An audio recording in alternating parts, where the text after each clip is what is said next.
All right, so you want to get off Prismatic and revisit Stormcaller, the good old-fashioned Arc core subclass. Well, I mean, we got the new aspect. Bungie gave us Ionic Sentry, so that's a pretty good incentive to go and test out some builds on Stormcaller. Can it keep up nowadays with Prismatic and all of the different accesses to every single buff in the game, run Restoration, get Weaken, Cure, Damage Resist from Amplified, Frost Armor, Woven Mail, everything is on Prismatic, plus 2 supers, essentially, Transcendence, so why would you want to do this, right?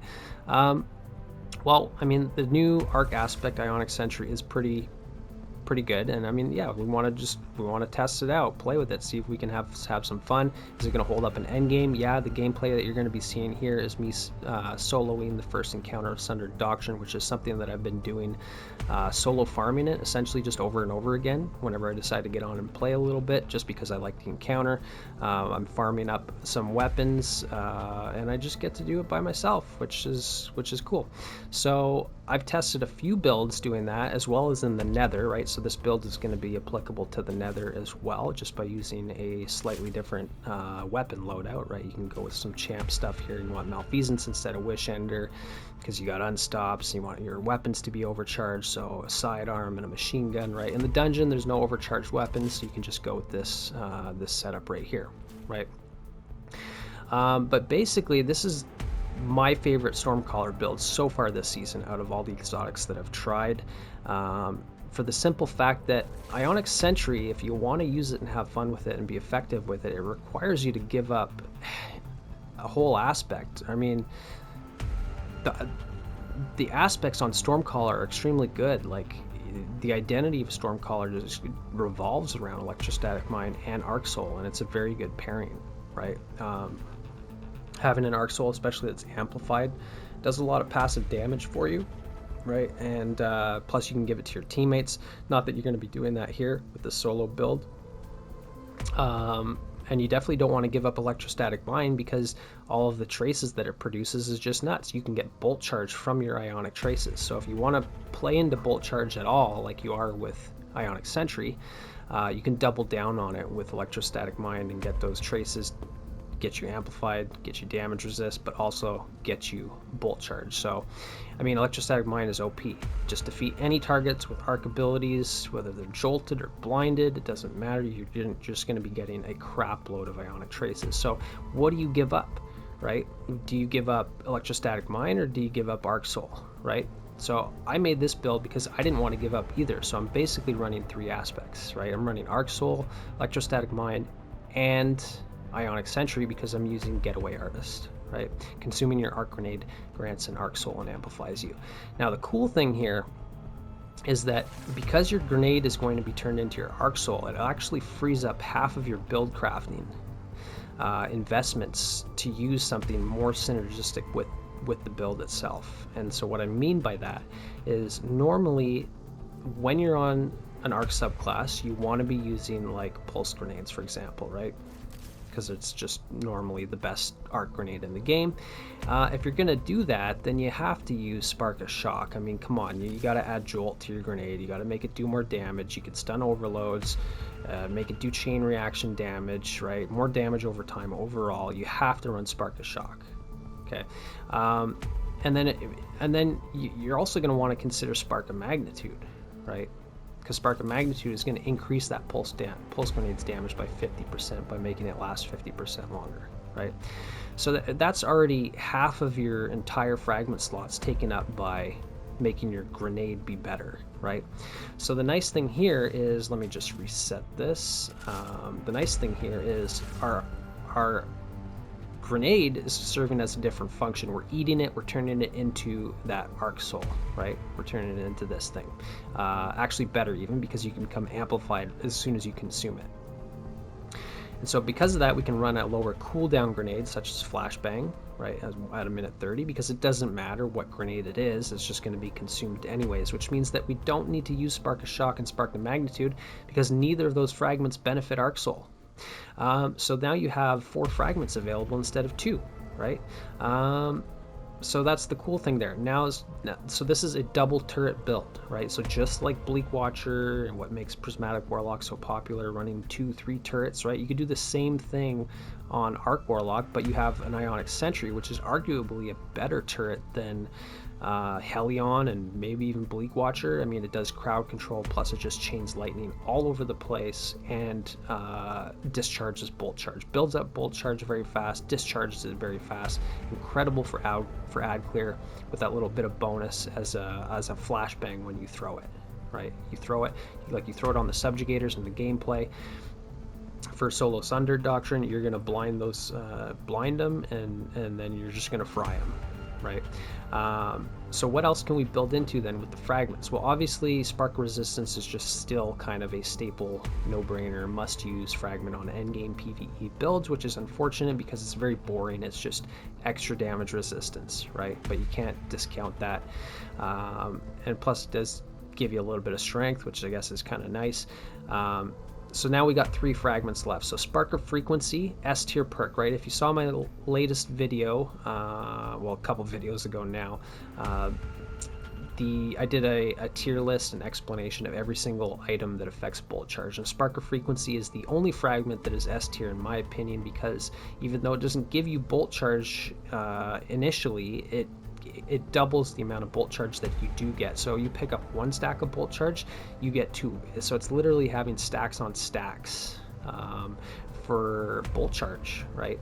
As long as you're amplified, right? That is the one thing, is you got to be amplified, but that's easy to do because Electrostatic Mine is going to make you amplified when you pick up traces, right? Arc Soul, consuming your grenade with Getaway Artist is going to make you amplified. You're getting arc kills is going to make you amplified. So it's basically free. So it basically means Spark of Frequency has constant uptime, and you're going to be getting double the Bolt Charge from everything, right? So theoretically, you should be getting double the Bolt Charge from Ionic Sentry, which doubles its potency, and you're going to be getting double the Bolt Charges to use in any other way, right? So even if you're just running around with your Arc Soul, you don't have a sentry on the ground, your Arc Soul is going to be nuking everything by discharging Bolt Charge, right? Your Ball Lightning is, right? Even if you just punch an enemy with an uncharged melee, you're going to discharge Bolt Charge, right? Even the blinding explosions from your Arc special weapons, I believe, does as well, right? Which leads into my next 2 fragments here, right? So before I get to that one, Spark of Discharge, that would be like the next best fragment to use with Bolt Charge builds, in my opinion, because Ionic Traces are now going to give you Bolt Charge, right? So the Ionic Traces are going to get you amplified. They're going to give you damage resist, because that's what amplified does now. It just gives you a static like 15% DR, and you're going to get Bolt Charge, and you're going to get double that from Spark of Frequency, right? So there's all these benefits to getting those traces. Spark of Discharge is a no-brainer. Plus you make traces on your weapon kills, so now all of your ability kills, all of arc debuff kills produce traces, but now so do your arc weapons, regardless if they have jolt on them or not. Just the fact that it's an arc weapon, boom, you get traces, boom, you get Bolt Charge. Okay, Spark of Discharge definitely up there with Spark of Frequency. And then Spark of Beacons, right? We can use Spark of Beacons, which is hard to pass up, to be completely honest. So based on my weapon loadout here, right, like if you have a good arc special weapon, ad clear weapon like a Waveframe or Indebted Kindness, right? Either one here would work. You're going to be doing a ton more ad clear, a ton more crowd control, more survivability. You can stun unstops. It's just an incredible way to survive on a core subclass that doesn't offer much survivability at base outside of its healing rift, right? And recuperation on your legs, for example, right? Unrelenting on your weapon perks, which, you know, I'll get into. So you want good crowd control, especially when you have limited access to healing. And Spark of Beacons is absolutely nuts. It basically gives like a chain reaction type effect to every arc special weapon kill, where it just blinds everything. So it's absolutely nuts. But yeah, that's basically it for the abilities and fragments. And then for the weapons here, insert your favorite exotic arc, or your exotic your favorite exotic primary that's kinetic ideally, so like Wish Ender, Malfeasance. I mean, you could even go with something Strand, since there's a lot of Strand and arc synergy this season, but generally I just like Wish Ender's nice on Sundered Doctrine because you can see the Grim through the walls. So if you want to get access to your buff, figure out what room you're connecting a little bit faster, you can use Wish Ender.